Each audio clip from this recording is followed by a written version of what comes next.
नमस्कार दोस्तों।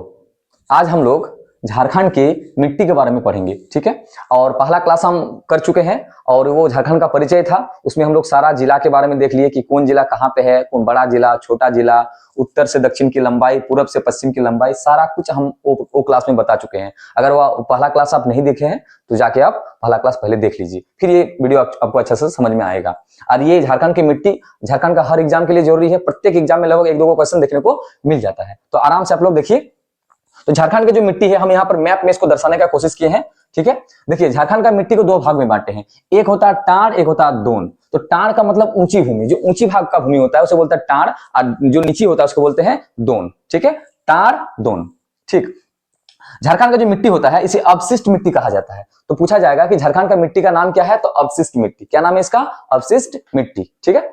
और झारखंड में मुख्यतः 6 प्रकार, ऐसे तो मिट्टी बहुत प्रकार है, लेकिन झारखंड का जो मिट्टी है इसको कितना भाग में बांटे हुए हैं? 6 भाग में बांटे हुए हैं। यहाँ देख सकते हैं आप लोग, लाल मिट्टी, काली मिट्टी, लेटेराइट मिट्टी, रेतीली मिट्टी, अभ्रक मूलक मिट्टी और जलोढ़ मिट्टी। इसको ये सब हम लोग एक एक करके देखेंगे। तो देखिए, सबसे पहले हम लोग देख लेते हैं झारखंड के लाल मिट्टी के बारे में। ये जो दिख रहा है आपको मैप में, यहाँ से लेके यहाँ तक जो दिख रहा है, ये सारा सारा कौन सा मिट्टी है? झारखंड का लाल मिट्टी है। और झारखंड का 90% भाग में लाल मृदा पाया जाता है। और ये जो है, ये कितना परसेंट? 90% भाग में पाया जाता है। और संपूर्ण छोटा नागपुर भाग में ये पाया जाता है। ये जो झारखंड दिख रहा है संपूर्ण छोटा नागपुर तो है, तो ये संपूर्ण छोटा नागपुर भाग में पाया जाता है। एग्जाम में पूछता है झारखंड में सबसे अधिक कौन सा मिट्टी पाया जाता है, तो लाल मिट्टी मार दीजिएगा आंसर में, ठीक है। कितना परसेंट? 90%। देखते हैं काली मिट्टी। तो काली मिट्टी कहाँ पाया जाएगा? यहाँ देख रहे हैं आप लोग, यहाँ देख पा रहे हैं, ये है राजमहल क्षेत्र। तो पूछेगा काली मिट्टी सबसे अधिक कहाँ पाया जाएगा, तो राजमहल क्षेत्र में पाया जाएगा, ठीक है। कौन सा भाग में? राजमहल क्षेत्र में। काली मिट्टी राजमहल क्षेत्र में पाया जाएगा।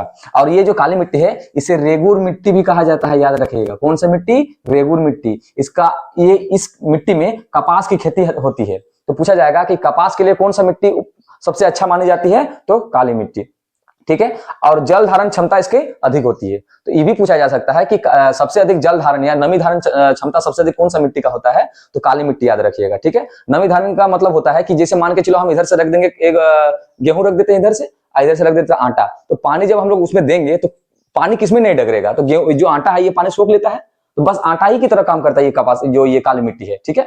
ये क्या करता है? पानी को सोख लेता है। पानी सोखने का क्षमता सबसे अधिक होता है किसका? काली मिट्टी का। तो पूछा जाएगा काली मिट्टी झारखंड के किस एरिया में पाया जाएगा, तो याद रखेगा राजमहल क्षेत्र में। किस भाग में? राजमहल क्षेत्र में। समझ में आ गया। अब हम लोग नेक्स्ट मिट्टी देखते हैं, लेटेराइट मिट्टी, ठीक है। तो लेटेराइट मिट्टी झारखंड का 2 एरिया याद रखिएगा। एक याद रखिएगा पाट क्षेत्र, इस एरिया को पाट क्षेत्र, और दूसरा राजमहल का पूर्वी भाग। पाट क्षेत्र, राजमहल का पूर्वी भाग। कौन सा मिट्टी? लेटेराइट मिट्टी। समझ में आ गया, याद रखिएगा, ठीक है। इसमें पूछेगा कि लेटेराइट जो मिट्टी होता है ये क्या, कौन सा फसल इसमें होता है अच्छा से, तो मोटे अनाज। कौन सा? मोटे अनाज। तो इसमें कौन सा खेती होता है इसमें? अच्छा, मोटे अनाज। मोटे अनाज जैसे हो गया आपका वो क्या बोलते हैं उसको, मकई, इसके बाद ज्वार, बाजरा, ये सब मोटे अनाज कहलाता है, ठीक है। इस सब का खेती लेटेराइट मिट्टी में होता है। कंकड़ टाइप का मिट्टी होता है लेटेराइट मिट्टी, ठीक है। इसके बाद रेतीली मिट्टी। तो रेतीली मिट्टी बालू टाइप का होता है थोड़ा। इस कौन सा एरिया में मिलेगा, तो ये दामोदर नदी घाटी क्षेत्र। इसको याद रखिएगा, कौन सा क्षेत्र है ये? दामोदर नदी घाटी क्षेत्र। अभी नदी हम नहीं पढ़ाए हैं, तो नदी हम इसके बाद पढ़ाएंगे तो अच्छा से आप लोगों को समझ में आ जाएगा दामोदर क्षेत्र कौन सा है। ये दामोदर नदी घाटी क्षेत्र है। इसमें कौन सा मिट्टी मिलेगा, तो इसमें मिलेगा रेतीली मिट्टी। इसमें इतना ही पूछेगा कि रेतीली मिट्टी झारखंड के किस भाग में पाया जाता है, तो बोल दीजिएगा कि दामोदर नदी घाटी क्षेत्र में मिलेगा, यहाँ लिखा हुआ है, ठीक है। इसके बाद देखेंगे हम लोग अभ्रक मूलक मिट्टी। तो अभ्रक मूलक मिट्टी झारखंड के कौन भाग में मिलता है, तो अभ्रक मूलक मिट्टी इस भाग में मिलता है। इसका नाम क्या है, तो यहाँ पे मिलेगा आपको हजारीबाग, कोडरमा। खास करके यही 2 जिला याद रखिएगा, एक हजारीबाग और दूसरा कोडरमा। पूछेगा अभ्रक मूलक मिट्टी झारखंड के किस एरिया में मिलता है, तो हजारीबाग, कोडरमा। हम लोग जलोढ़ मिट्टी देख लेते हैं, ठीक है। तो जलोढ़ मिट्टी जो होता है ये जहां जिस एरिया में आपको नदी देखने को मिलेगा ना, उसी के किनारे में ये सब मिट्टी देखने को मिलता है। जैसे यहाँ पर झारखंड में अगर देखा जाए तो झारखंड में यहाँ पर सोन नदी क्षेत्र है, दिख रहा होगा आपको मैप में। ये कौन सा क्षेत्र है? सोन नदी घाटी क्षेत्र है। और ये है गंगा नदी घाटी क्षेत्र।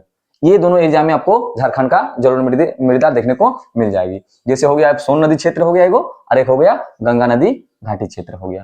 इस 2 एरिया में हमको जलोढ़ मृदा देखने को मिलता है। और ये मृदा बहुत उपजाऊ होता है। लगभग झारखंड का सबसे अधिक अगर उपजाऊ कहा जाए तो यही जलोढ़ मृदा सबसे उपजाऊ होता है। ये जलोढ़ मृदा को 2 भाग में बांटा गया है।